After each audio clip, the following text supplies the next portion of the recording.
this afternoon, we will be learning about the curriculum, which is a very crucial part or um, lesson as a future educator or teacher. Because if we do not know what we are teaching or what are the standards of our teaching, then we might not be able to teach our students efficiently. So once again, our topic this afternoon is the social studies program in the K to 12 curriculum. So before we formally begin our lesson discussion, Miss Mary Queen will lead us our prayer. So let's pray, everyone. In the name of the Father, the Son, and the Holy Spirit, Amen. Lord, thank you for today. Please guide us and keep our family and loved ones safe. Pumunta, mas successful ang among pag-report today. Amen. Amen. So thank you so much, Miss Mary Queen. So we will be skipping our energizer, but you can have your energizer there first. If you want, you may pause the video. But without further ado, let's move on to our lesson objectives.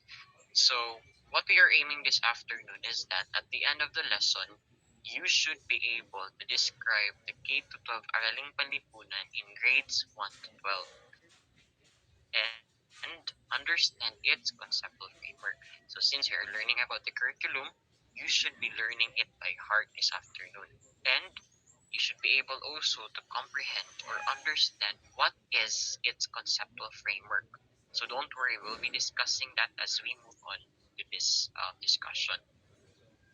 So, but before we go on to that, let's have a quick review or recap first of the lessons that we've had last week. So always remember that from kindergarten to grade 3, students should have their initial understanding of themselves, of the family where they belong, and of the school which they attend.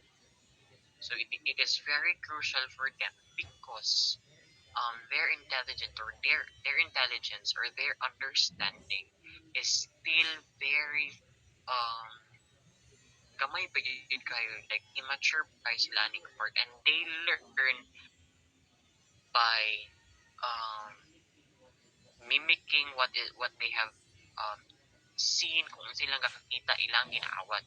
So it is very important for us teachers during this um duration of time or grades ani nila nga time that we will be teaching them understanding of how to become a Filipino or what their roles are as a boy, as a girl, as a member of a family, and as an individual within their school. So here, again, remember the word panimulang pag-uunawa or initial understanding. And now, after they have their initial understanding, after they have known their parts and their roles as a Filipino and as an individual, from grades 4 to 6, they will have a heavier responsibility as an individual, as a Filipino, because your students are expected to become productive, to become responsible, to become critical thinkers, and wise decision makers and creative as well. So always remember na from this grade level, your students have now become uh, more mature na academically mature. So your role as a teacher, you should always teach them according to the curriculum. Because here, ang inyong itudlo or what we will be teaching is all about the geography of the world and their nation, the history of the Philippines, the global history, the economy, governance, and culture. But also remember that we are not only producing academically competent students, but we are also helping them how they can build or how they should build their future as a Filipino. Because as you can read in the last line, pagpapanday ng maunlad na kinabukasan para sa bansa. So we are helping them to become learned individuals that will help us shape our future, or their future rather. And then lastly, from grade 7 to 10, or what we call the junior high school level, here they will have the heaviest responsibility among all of the responsibilities from kindergarten to grade 12. So here they should become environmentally conscious, humane, makatao, kabansa, patriotic, that will help them see a bigger picture and become more aware of the issues and the challenges that we are having within our country. So social studies is not just a mere lesson for them. They should become aware of how they become a Filipino, of how they should act as a Filipino, and how should they um or and what should their roles are as individual within the community. Because from these grades, we will be starting to teach them again the history, economy, politics, and culture. So you might be asking why the lessons are taught again and again, because there is a learning strategy that will be taught to us later on, and that strategy is very important from this level of understanding sa mga student. Kay kay everything here nga ginatulo sa magbalik-balik ra gyud na siya para mas ma-understand pa gyud nato. But remember as well nga ang level of understanding sa bata o sa mga mature na is lahi na. So sa kindergarten maybe simple pa, but sa grade 10 ay from 7 to 10 complex na. And now let's move on to the very topic that we will be discussing this afternoon, which is about the curriculum. So that topic will be started by us, by Mr. Dulapo, about the curriculum, a continuation of this topic. So, Mr. Dulapo.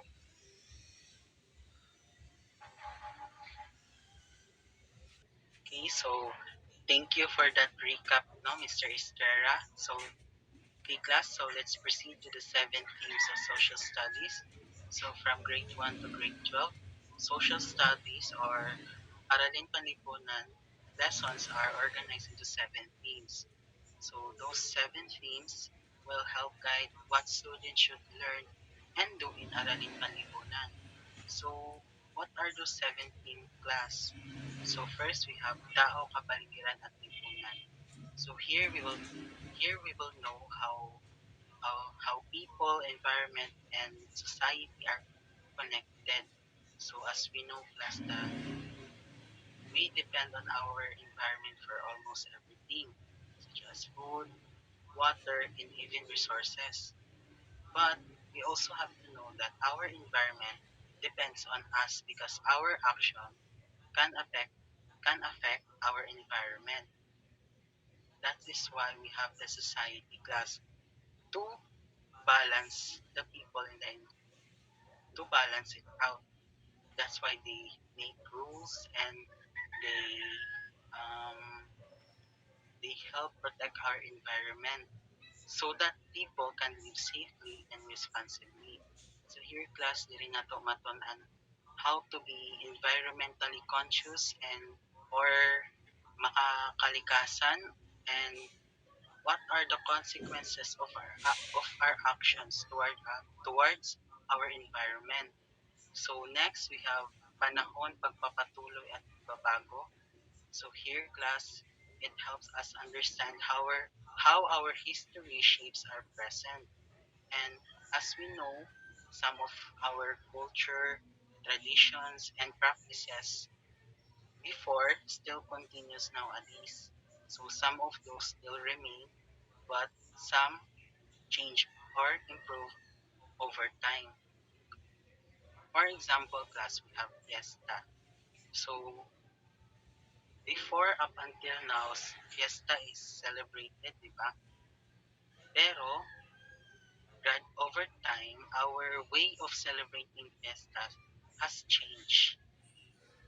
karon na na-integrate na nato ang technology na na mga modern design such as disco, peryahan, or and so on. So let's move to the next thing. We have kultura, pananagutan, at pagkabansa. So here class is very important because we are teaching our students our own culture, heritage, values, and traditions. That is for them to be a patriotic citizen of our country, for them to love our country, and also to remind them of the responsibility that they need to pass down those tradition and heritage to the next generation. And next, we have karapatan, pananagutan, at pagkamamayan. So here, class, it's very important for an individual to know their rights. So, diri na tumatunan ato ang own rights as a Filipino citizen, like free education, and also with rights comes with responsibility, diba? So, as we have the right, but also we have to know that those rights comes with responsibility. So, for example, class, you know that you have the right for free education, but you also need to know that you have the responsibility to study and to attend your class daily. So, next thing we have kapangyarihan, otoridad, at pamamahala. So, as part of social studies class, our politics is one of its um, crucial subject, a crucial topic, because, as we know, especially here in the Philippines, we are now living on a democratic country. Means we have we have the right to choose our own leader. That is why we have to know what are we have to know the responsibilities of those people who have the power. We have to know we have to know their roles. We have to know is what what their importance is and how they do their job in our nation. So next is production, distribution at pagkonsumo. So here class basically it refers to our economics. So it's quite significant no because our resources here in the Philippines are mostly provided by our environment such as fish, we have gulay, mga pork, chicken, poultry, and so on. But that's I and it's very limited only. That's why we have to be wise.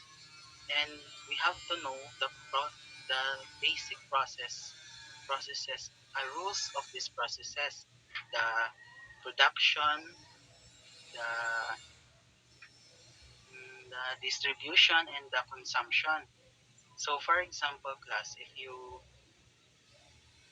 want to buy a fish, but you heard um, na dunggan mo sa balita nga kuan na damage ay daghan na nga apektuhan sa kuan bagyo. So, dili ka mag-expect nga pagpalit nimo sa una sa isda, the same ra gyapon ang price karon kay gamay ra man ang stock tungod sa bagyo kay if gamay ang stock mutaas pod ang presyo sa isda.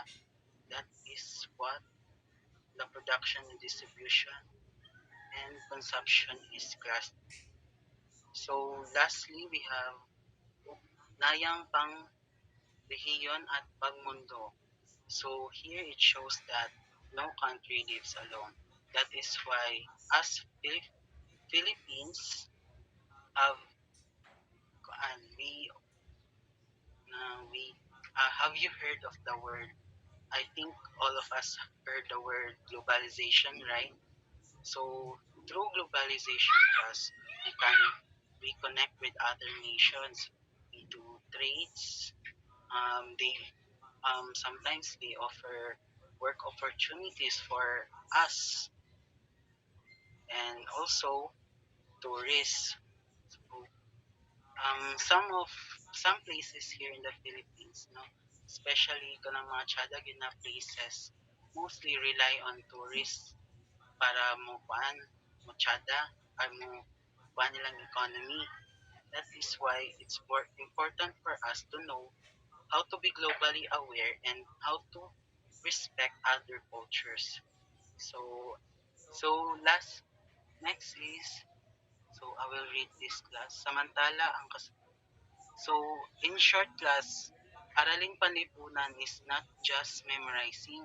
It is training our the students to research, think, and to critically think and to be environmentally aware and globally aware and so on.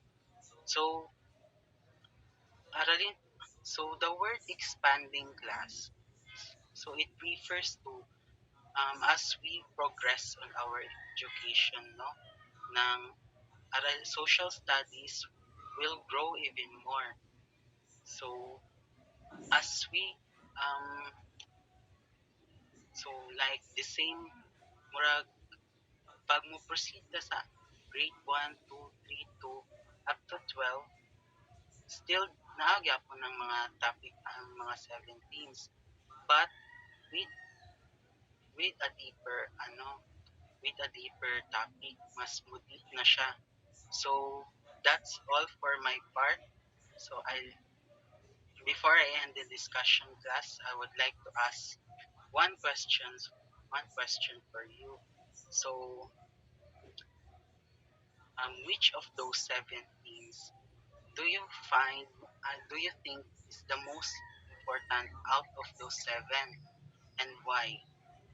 So I think that's all for my part. I would like to call Miss Angel to proceed to the next discussion. So what you can see in the screen is the spiral design of the K-12 curriculum. It is the educational approach where key concepts are introduced at foundational level early on, and then revisited at progressively more complex levels throughout a student's education. In short, in social studies, the lesson that we teach our learners will be repeated again and again. But as they become more academically mature, the more complex it becomes. So let's talk about decongestion.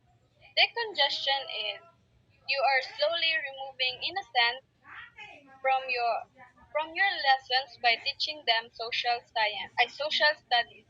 Kibali sa pagtudlo sa maestra sa ila ug araling panlipunan, mas nakahibalo na sila sa ilang palibot. So before I end, I have a question for you. Why do we have to study history, especially our past? Thank you.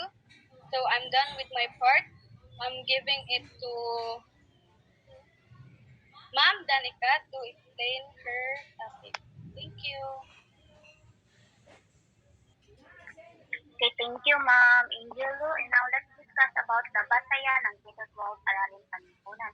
This is the reason why and how we should learn this subject. This program raised up the vision of education for by 2016 and K-12 basic education training. Education all by 2015 it means all children should be able to go to school and learn no matter where they live or how rich or poor they are. And the K-12 basic education framework is adding more years and school like kindergarten to grade 12 to help students learn better and be ready for work or college. Also goal to prepare us for our 21st century skills so we can be functional, literate, and develop Filipinos. It also teaches us to keep learning even after school. That's called a lifelong learning. So I have questions. What are the two base of program and running Panlipunan? Again, what are the two base of the program and Araling Panlipunan. Next slide.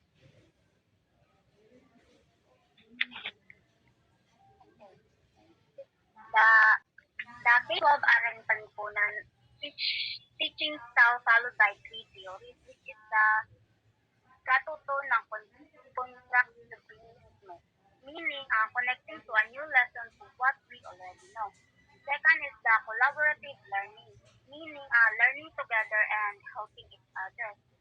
Third is the pagkatutong pangkaranasan at pangkonteksto, meaning learning from real life experience. Yes, sila ba guys? I don't exact it. Wala ka ninyo na Miss Christine will discuss it to you again later. But now let's discuss muna the next step.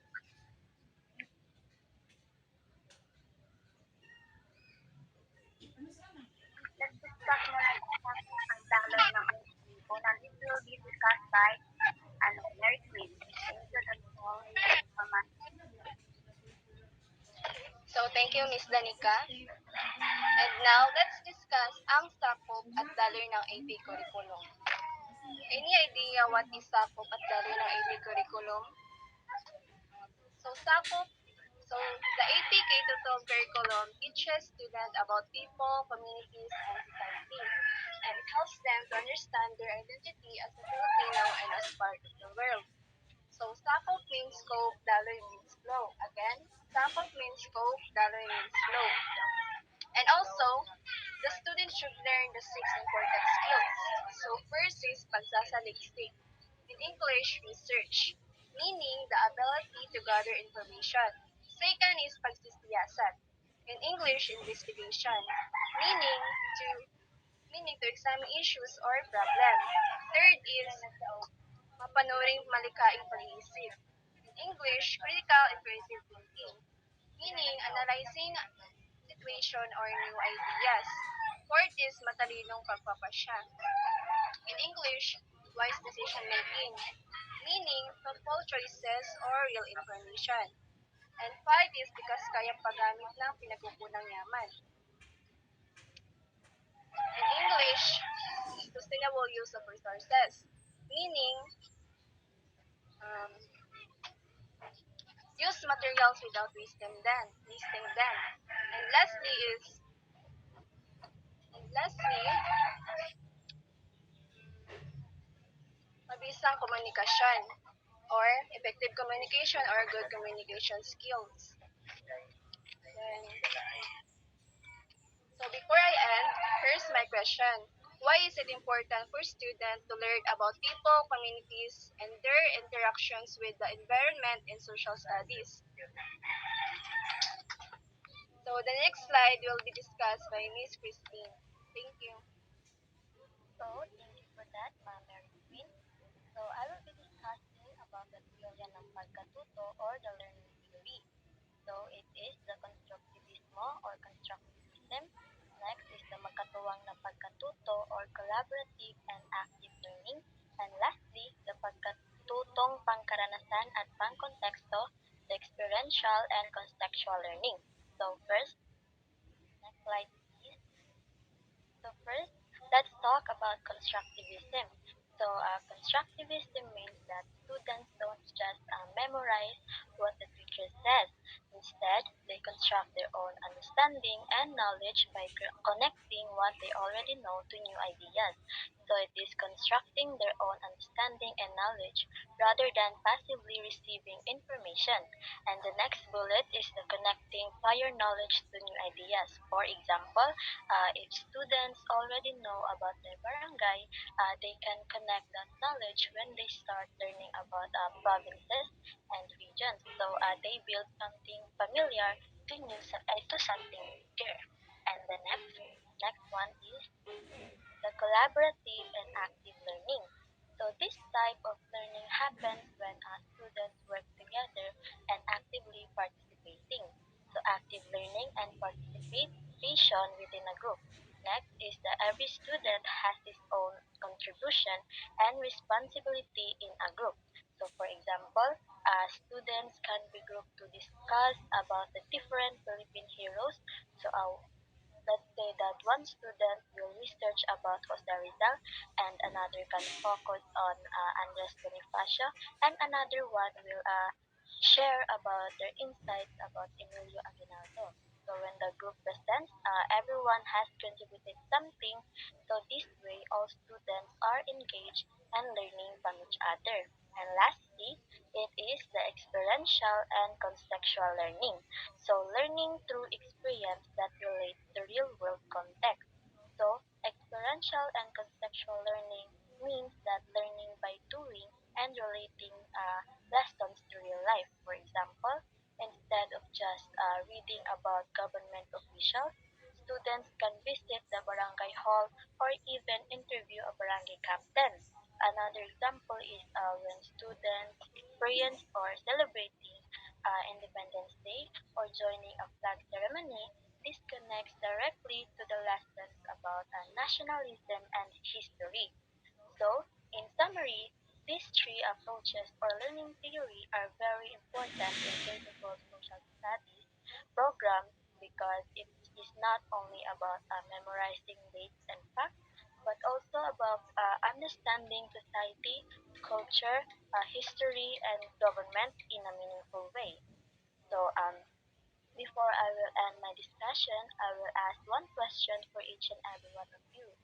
So what learning theory or teorya ng pagkatuto that talks about the students will work together or actively participating? Thank you. For the next one, I will be pass the screen for Mr. Estrella. So last but not the least, let's learn about the ways or mga pamamaraan sa pagkatuto, the ways of learning. First is thematiko-chronological, paksain conceptual or thematic, chronological, or conceptual. The second is pagsisiyasat, research, and integration, interdisciplinaryo, interdisciplinary, and then multidisciplinary. So we will be talking about this one by one. So first, let's move on to thematic, chronological, or conceptual. So when we say thematic, chronological, conceptual, it means that subject should be taught based on its time period and concept. So concept na siya, guys. So other class. So this is concept pa din na siya concept. So kung magtulo tayo og social studies ato mga students, the topic that we will be discussing should be based on its time period. Let's say for example, magtulo ka history. So magbase gid ka kung asa siya naguna. So mag-una ka sa pre-colonial, mag-teach ka history sa Philippines, pre-colonial period, Spanish, American, Japanese, and then post-colonial period. Muna siyang ginatawag na chronological. Now, when we say thematic, kung unsa gani ang theme or subject or topic that you are teaching your students with, you should only focus on that. Let's say, for example, nagtudlo ka og history. So, magbase ra gyud ka sa history, dili na ka maabot sa mga land formations. Pero kung naay mga instances na na-mention sila, wala may problema. But, you should focus on the topic itself. So, muna siyang pasabot sa thematic, chronological, or conceptual. You should base or you should focus on the theme and on the time period of that specific subject. So, muna siyang first way.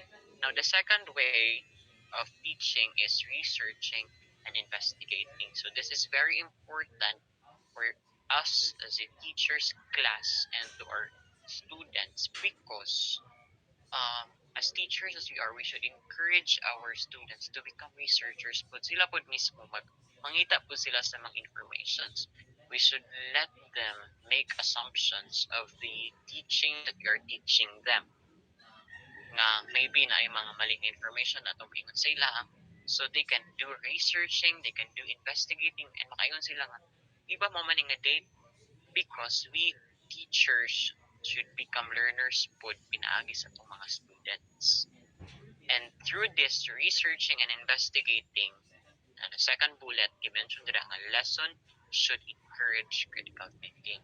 Ang pinaagi dahil sa researching, mas ma-invoke ang minds sa mga students, mas ma-evoke ang ilang mind into thinking more of what they're learning.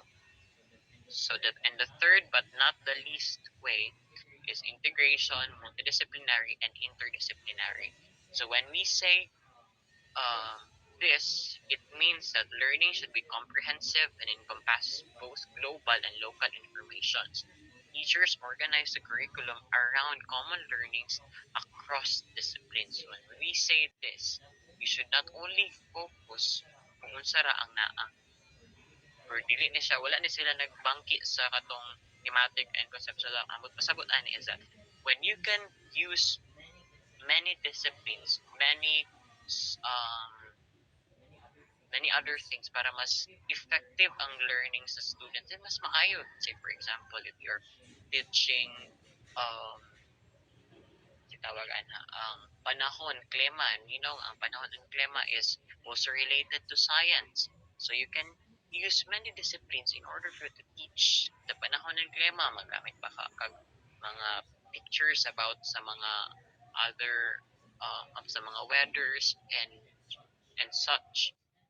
And then when we say interdisciplinary, again, you should not only focus kung unsay naara nga available na giingon sa imo sa curriculum. You can always find ways para mas integrative ang imuhang pagtulo sa imong students, para mag-connect na dahil para mas effective ang pagtulo nimo sa ilaha. Amo na siyang pasabot sa interdisciplinary.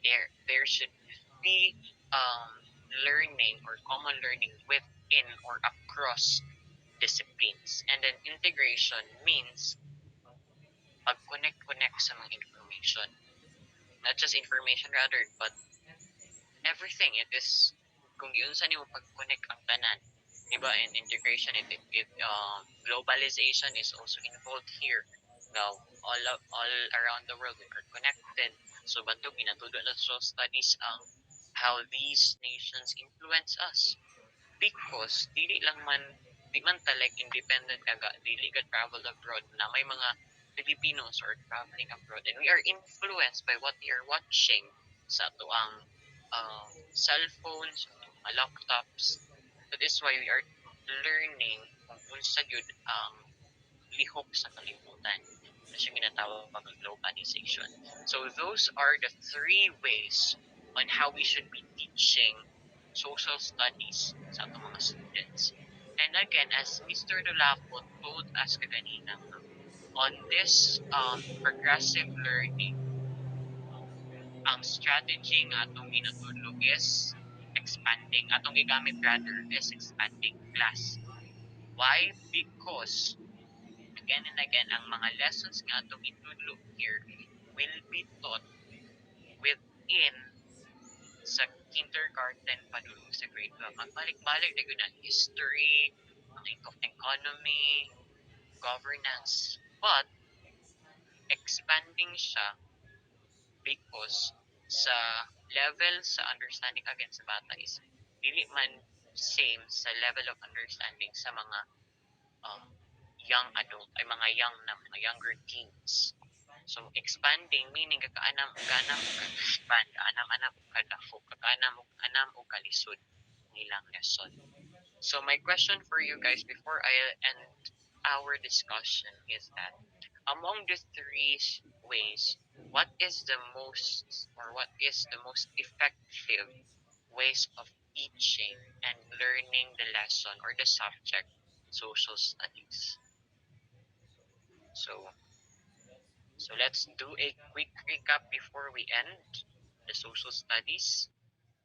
So I hope you have learned more or you have learned many things as about our topic na we discussed this afternoon. And again, always remember that in K-12 curriculum, what we're aiming here is for students to become functionally literate Filipino, that they are able to know what their roles are as a Filipino, how they should act as a Filipino, and what they should do to help young Filipinos as well.